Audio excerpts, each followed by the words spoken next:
J'ai voulu retenter l'aventure Friends Trip parce que pour moi c'est vraiment un programme que j'ai kiffé l'année dernière. C'est un programme mêlé d'aventure, de sport. En plus je pars avec mes copines donc c'est top. Et j'ai pas hésité une seconde à refaire cette aventure. Mon objectif cette année était de prendre ma revanche parce que j'ai pas vraiment kiffé l'année dernière. Je les voyais tous kiffer leur aventure et moi c'était pas le cas parce que je m'entendais pas forcément avec les gens. Donc c'était de montrer ma vraie personnalité parce que j'ai pas pu le faire l'année dernière non plus et de profiter avec mes copines. Quand j'arrive dans l'aventure et que sur le ponton je vois Raphaël et Ricardo, je suis pas ravie sur le coup. Je suis pas ravie et je me dis aïe. Je me dis ça va être comme l'année dernière, ça va être comme dans les anges, je vais m'en prendre plein la tête. Donc je me conditionne mentalement et je me dis tu vas leur en foutre aussi plein la tête. Donc je sais que ça va être la guerre. Avant d'intégrer Friends Trip, j'ai eu un accident où je me suis fracturé la vertèbre.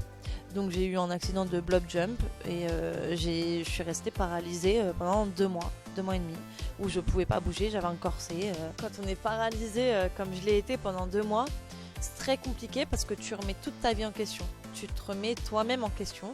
Tu te dis mais si je peux pas reprendre ma vie d'avant parce que mon dos ne tiendra pas, parce que en fait je me suis posé un tas de questions et j'ai essayé de me dire t'es obligé de reconvertir, fais autre chose, mais je me voyais pas faire autre chose. Moi je kiffe la télé, je kiffe tout ça. Après je sais que je vais être animatrice, chroniqueuse, mais je me dis si mon dos tient pas, je vais avoir du mal. Donc y a des moments de panique. Il y a des moments où tu te dis est-ce que tu lâches tout et tu laisses tout tomber et tu te laisses aller et voilà, peu importe ce qui peut se passer, limite je vais pas dire que tu penses au suicide, mais tu penses à te laisser aller complètement, ne plus rien faire de ta vie, te dire de toute façon que tu es paralysé, tu peux plus bouger, te bats pas, ça sert à rien. Mais je pense que je suis pas une personne comme ça, je suis une personne qui se bat quoi qu'il arrive. Je me dis que dans la vie tu vas toujours avoir des épreuves, t'auras toujours des épreuves compliquées, c'est comme ça, c'est la vie, c'est pas tout rose. Donc je me suis dit si tu te bats pas là, tu te battras pas plus tard. Ricardo, très stratège dès le début, est très fort ce Ricardo. Parce que de mettre les 3 dans une chambre différente et tout, nous on n'a rien vu venir, vraiment, on n'a rien vu venir. Oksana par contre elle m'a dit au bout d'un moment dans l'aventure, au tout début, elle m'a dit regarde c'est quand même bizarre parce qu'il y en a un de chaque, de la team Ricardo, il y en a un par chambre, donc c'est quand même bizarre. Elle l'avait vu elle, moi j'ai dit mais non quand même il n'est pas stratège à ce point là, il était très fort Ricardo, d'envoyer Émilie vers Nico, Clément vers moi, franchement on s'est dit qu'il y a de la stratégie, oui on se l'est dit, ça s'est vu un tout petit peu, mais pas à ce point là. C'est vrai que Clément, il me faisait beaucoup de compliments dans l'aventure. Alors d'être focus à ce point et de jouer autant avec les sentiments de quelqu'un, c'est juste très moche.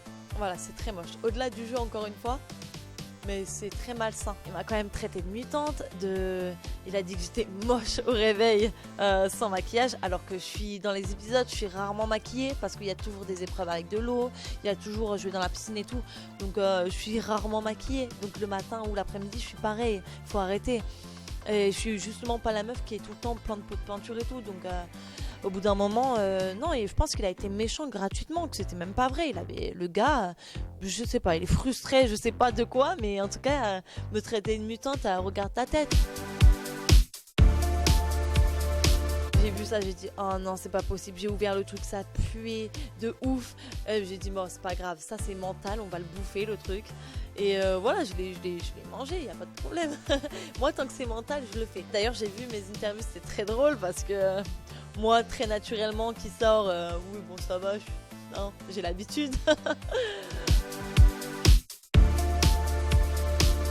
Déjà ce tweet, je l'ai fait parce que je voulais garder ma relation secrète, cachée, parce que je voulais pas qu'on brise mon couple. Mais je suis sûre de nous. Lui, il m'a dit, il n'y a pas de problème. Moi, les critiques, je les affronterai, je serai là avec toi. Donc, j'ai pas peur de ça. Et je me suis dit, avec tout ce que je me prends dans la tête, les critiques et tout, par les autres candidats, leur montrer que de toute façon, j'ai mieux qu'eux et que je suis heureuse sentimentalement, qu'il n'y a pas de problème. Quand je vois les critiques de mutant, de machin, par un mec comme Clément, alors que mon mec est beaucoup mieux, franchement, voilà, je voulais juste les éclabousser un peu avec ça. Donc, ça me fait plaisir. Alors c'est vrai qu'on revient toujours sur mon physique, sur ma chirurgie esthétique. Je prends toujours plein de critiques par rapport à ça. Je ne comprends pas parce que je ne suis pas la seule à faire ça.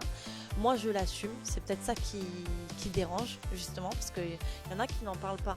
Moi je parle de tout ce que je fais parce que je fais même des photos en séance de botox et tout parce que je m'en fous, parce que je l'assume. Oui, j'avais pas la même tête avant. Ma tête était pas terrible. On me dit qu'aujourd'hui, non, aujourd'hui je suis désolée, je me sens mieux moi dans ma peau.